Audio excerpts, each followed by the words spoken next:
In 1975, a single chance encounter with evil in the human form would result in lives being derailed, permanently altered, and even destroyed. This is a story of untold brutality, torn realities, and the undying spirit to survive.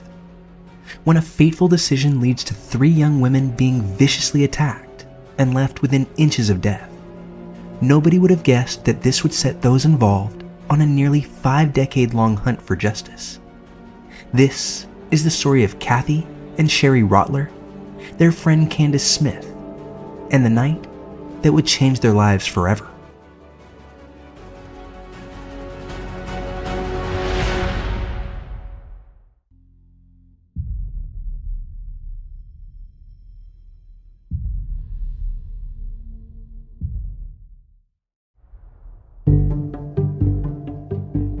The evening of August 19th, 1975 started out like any other night for 14-year-old Kathy Rottler. With summer vacation ending and the start of school coming up, she was looking for ways to squeeze a few more ounces of joy out of the season. She knew just the way. She had received an invite from a family friend to learn how to shoot pool at a local hangout known as The Barn. And like most girls her age, she would seek permission from her parents to go out for the evening. Her father agreed that she could, under one condition: that she bring her 11-year-old sister Sherry along with her. While not excited at the prospect of playing babysitter, Kathy wasn't going to miss out on the opportunity to enjoy one last bit of summer freedom. Agreeing to the condition, Kathy got changed into an outfit suitable for the night: a striped tube top, blue jeans, sandals, and a white cowboy shirt borrowed from her eldest sister. After checking her appearance, she phoned a friend named Candace Smith and asked if she'd like to come along.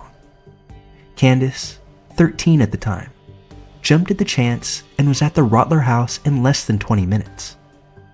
By the time the girls set out on their journey, one that would encompass about a mile from door to door, the sun had already begun to dip below the horizon. With night upon them, they started their walk down East Washington Street before stopping at a gas station momentarily. Kathy and Candace liked this gas station because one of the employees there would sell them cigarettes without questioning the girls' ages. So after acquiring their cigs and a few sodas, the girls were set to continue their voyage. But that's when Kathy had an idea. She suggested to the other 2 girls that they hitchhike the rest of the way to the barn. Both Candace and Sherry were hesitant at the idea, but Kathy, who had done it before, put their concerns at ease before they crossed the road so that they were now on the side that traffic flowed. With that, Kathy stuck out her thumb. Within moments, a man driving a light-colored station wagon pulled alongside them and offered a lift. The girls filed into the front seat. The back seat of the wagon had been folded up, leaving no space. The seating arrangement was Kathy next to the driver, then Sherry, and Candace with the window seat. They then eased back onto the road with the driver, a white man, roughly the girls' parents' age, with wavy reddish-brown hair and wearing a pink and white striped shirt, asking them, "Where are you girls headed?" They responded with the barn, and that was the extent of the conversation for a short while. With their destination being so close, they knew the ride would only last a few minutes. And as they approached the barn, the girls pointed out where to drop them. But this was ignored. The girls then asked to be dropped on the side of the road so they could walk back. But this request was again ignored. At this point, Kathy urged Candace to open the door so they could jump out. But as Candace reached down, she realized that the door had no handle. It had no window crank. The entire inner panel of the door had been removed. Kathy, now panicking, grabbed at the wheel while also attempting to stomp the gas pedal, a means of causing a crash or potentially getting other cars to notice them. But that came to a halt when the driver revealed a gun, putting it to Kathy's head and telling her she'd better let go. She did, and the drive continued. The driver drove over 15 miles with the girls now cowering beside him.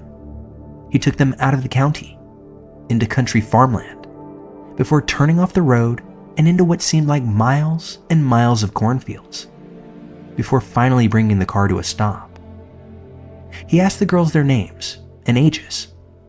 That's when he exited the car, looping around to the passenger side and opening the door, now with sections of rope in hand. First, he took Candace's arms, looping the rope around them and through the window down to the frame of the car. Then he did the same with Kathy.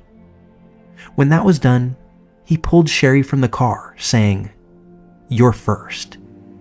Kathy urged her baby sister to just do whatever he told her to, not to fight, because she knew the man had a gun, and that whatever would happen would be over soon. When the man got Sherry to the front of the car, he lifted her onto the hood before asking her, "This is your first time, huh?"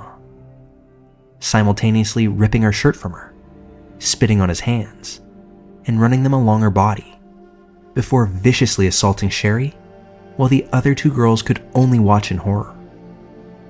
The other girls searched the car for a weapon, something to defend themselves with, but there was nothing. Kathy realized the rope around her right hand was loose, but even if she freed herself, what was she to do? Run and potentially be caught by this man with a gun?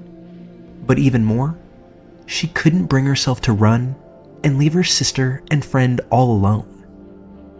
She didn't have to spend much time thinking though, because within minutes, the man was now back at the passenger door, this time without Sherry, and ushering Candace out.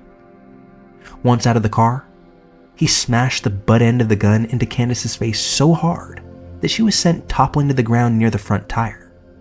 Just as she began to regain her senses after the blow, she saw the glint of something shining in the pale moonlight, something in the man's hand.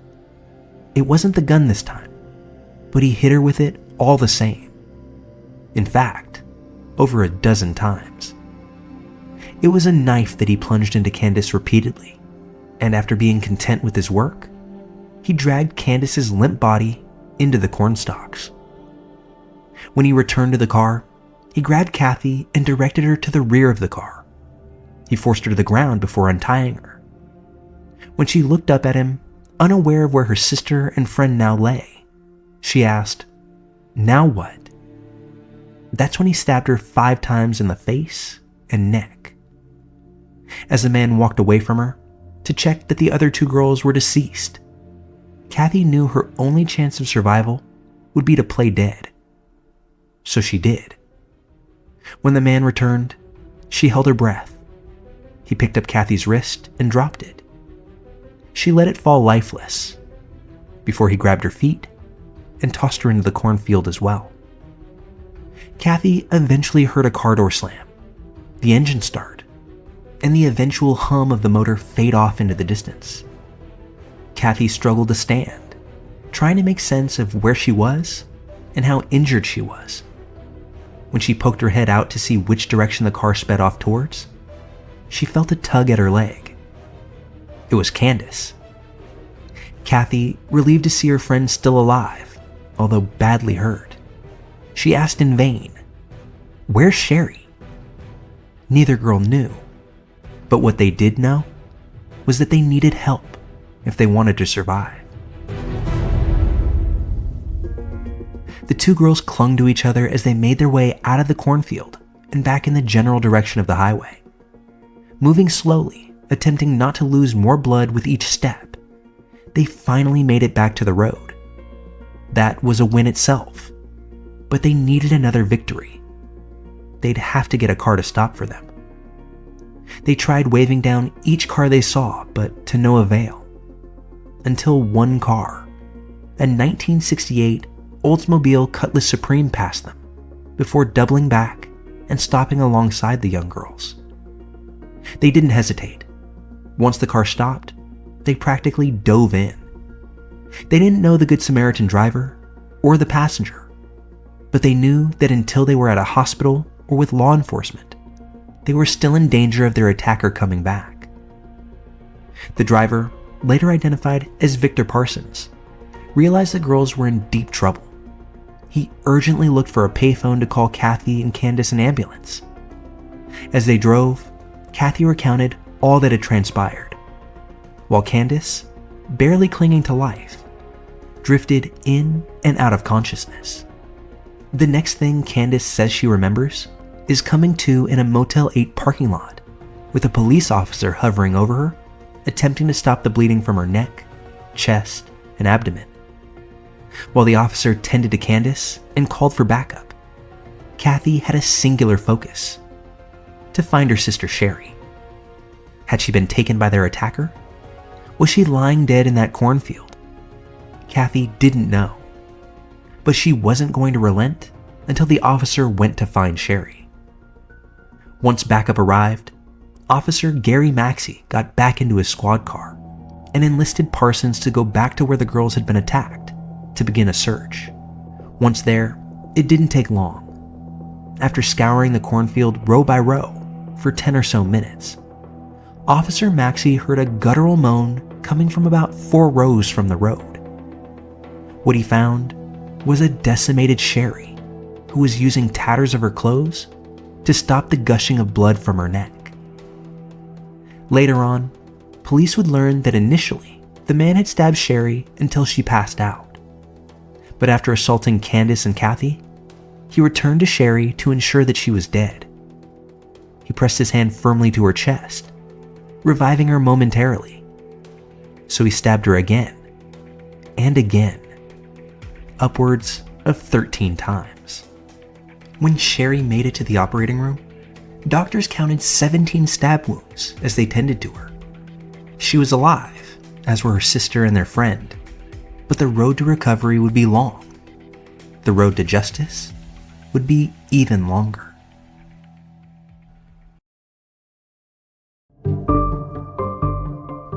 Once the girls were safe, it was time for the authorities to find out who committed such a heinous act.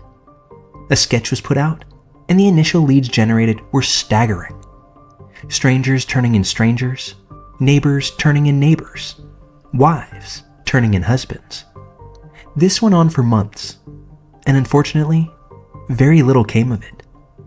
While the police did what they could, for the girls, life had to continue. They were back in school, but it was hard to feel welcomed when they were the targets of bullying and ridicule after a local paper had published their identities. Admonished by classmates, teachers, and always trying to hide the scars that served as reminders of that horrid night, each girl found little solace. None of them felt safe. They no longer trusted adults to do the right thing. They were each now terrified of the night. Candace was diagnosed with PTSD and depression. Kathy needed to relearn to speak after the knife of the attacker had carved her vocal cords. Sherry was an absolute shell of herself, and the parents of the sisters refused to speak about the incident, while also failing to acknowledge the mental toll on their daughters. As teenage years went on, the struggles with drugs, alcohol, relationships all began. And what's worse, as years endured, the police were still nowhere near solving this case. One year, Kathy sent Thanksgiving cards to the police and sheriff's offices investigating the girl's case. "Thanks for nothing," the cards read. This frustration lingered with the victims for years to come, as they would enter adulthood and beyond without any sight of retributive justice.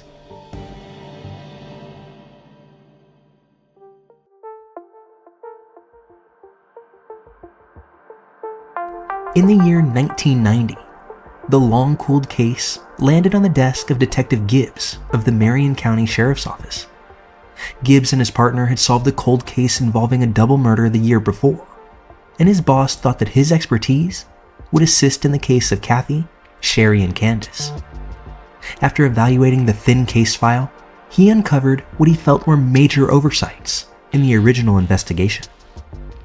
First off, no law official had taken a tape statement from any of the girls back in 1975, so the initial details they provided were not available in full, only through minimal notations taken by original detectives.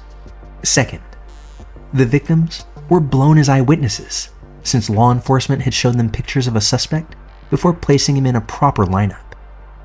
Gibbs would go on to say that that procedure was totally wrong. The case was with Gibbs from 1990 through 2003. Despite his best efforts, Gibbs was unable to crack the case.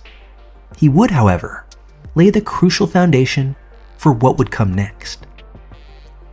Blood spots, rope, a knife, a Marlboro cigarette butt, the girl's clothes, and samples taken from Sherry during a medical examination. This was a small sample of 54 items that were compiled by Gibbs in 1990 to recreate the crime scene from the attack. DNA science wasn't as advanced back then, but in late 2018, when this case was being re-examined by another detective, Detective Sergeant David Ellison, who ran the Indianapolis Metropolitan Police Department's Cold Case Homicide Unit, the next step was a no-brainer: run the DNA. In an ideal world, this would get the wheels of justice to move. DNA would be analyzed, and assuming the assailant was a known offender of any sort, the attacker would soon have a name. But this world is anything but ideal. Something that in the nearly 50 years since the merciless assault on her friend, her sister, and herself, Kathy Rottler knew all too well. DNA was submitted to be analyzed in 2019. 2020 came and went with no developments. 2021, nothing. All that time, Kathy would call the detectives asking for updates, hoping for some news, yet was struck down with each phone call, text message, and email. What most people don't realize is that the labs that are equipped to handle DNA analysis are not as prevalent as one may think. They are inundated with thousands of requests every year, and in most situations, current cases take precedent. This means that Kathy, Sherry, and Candace's case was not a high priority. The detectives had no results in hand, but they did their best to assure the women that their case, that they, had not been forgotten. After more than 2 years of waiting, the lab had something. A DNA match from the semen left behind by the assailant to build a profile. Officials sent the suspect's DNA to a national database called the Combined DNA Index System, otherwise known as CODIS, where submitted profiles are searched against other known DNA profiles. However, that turned out to be a dead end. The attacker was not in the system. It may have seemed like this was the end of the line, with no genetic matches found in the database, no name to go on, and years of frustrations coming to mount that this would be where the case fizzled out. But Detective Ellison had one more idea up his sleeve. The Sheriff's Department partnered with DNA Labs International, a lab that specializes in forensic genetic genealogy, which combines DNA testing with traditional genealogical research to generate leads in unsolved cases. It's like where a family tree meets the crime lab. This process has helped to solve dozens, if not hundreds, of cold cases in the last several years, and it held the most promise in determining the identity of the culprit. The lab team extracted DNA from the sample provided, made millions of copies, and sequenced them. They then uploaded the profile to 2 genetic ancestry databases and began sifting through results. In 2023, as DNA Labs continued to do their work, Detective Ellison decided to officially retire after a career in law enforcement. But he never intended to let this case slip from his mind. Just a month after his retirement, Ellison learned that the lab had found the profile of a woman who shared an extremely high percentage of DNA with the suspect. Then, they found another, a man this time. It was determined that these 2 people were the children of the suspect that the authorities were seeking. And just as important as this discovery, both individuals intended to cooperate with the investigation. The long sought-after suspect now had a name.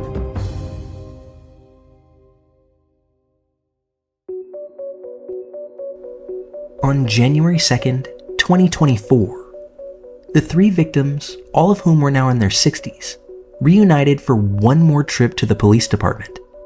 To their relief, the savage that had destroyed their childhoods 48 years ago had finally been identified. Thomas Edward Williams, born May 21st, 1934. Williams, a native of Indianapolis, Indiana, was no stranger to the law. He had been in prison for armed robbery in 1966, serving 5 years of federal penitentiary time before being paroled in 1971.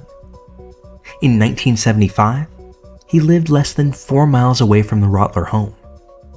By 1976, he had left Indiana for Texas, where he was again arrested and convicted for a string of robberies. That would be the last time that Williams would see the light of day from the outside of a prison. He spent his final years behind bars, dying from natural causes in 1983. He was 49 years old.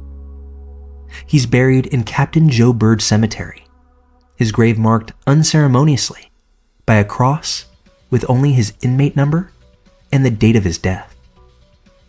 At the police station, the women were shown photos of Williams, photos of his various mugshots, him as an inmate, as well as the composite drawings the women had assisted with back in 1975. However, it was one photo that stood out to Kathy, the one of Williams' side profile. This was the view she had of him 5 decades ago as a horrified passenger in his car, a sight that had been burned into her memory the night that her childhood was ripped away from her. The man who hurt Kathy, Candace, and Sherry was dead, had been dead for decades, since even before the first cold case investigation in 1990. Yet his crimes cast a shadow that extended long past his death. In the weeks and months after meeting with police, the women wrestled with complex emotions, ones associated with learning who their attacker was, the fact that he had died in prison, but not serving time for the atrocities that he had subjected them to. Candace would say, "It puts peace in my heart," when referring to the fact that Williams had been identified and was no longer on this earth. Sherry would acknowledge that she had forgiven Williams, that she had to continue with her own life, yet she would not and could not forget the things that he had done to them that night. She is currently planning to visit Thomas Edward Williams' gravesite in Texas, with the sole intent to spit upon it. He spit on me. Let me spit on him. See how he likes it. Kathy would sum up her own feelings in a rather complicated manner, stating that she had fought for so long, had given so much of herself trying to keep the case open, even after family and friends told her to stop. Finally saying, "It's like, what do I do now?" I cannot personally imagine the strength that it took to endure and persevere on the long road to conclusion. The bravery to continue when it surely would have been easier to just stop and move on. I cannot answer Kathy's final question. I don't believe that any of us really can. But I hope that for her, Sherry, and Candace, the next step is to heal. If you've made it this far, please share a comment down below to let me know what you think about this case. If you've enjoyed the content and have a case that you would like to see covered, I would love to hear that as well. Thank you for watching. See you next time.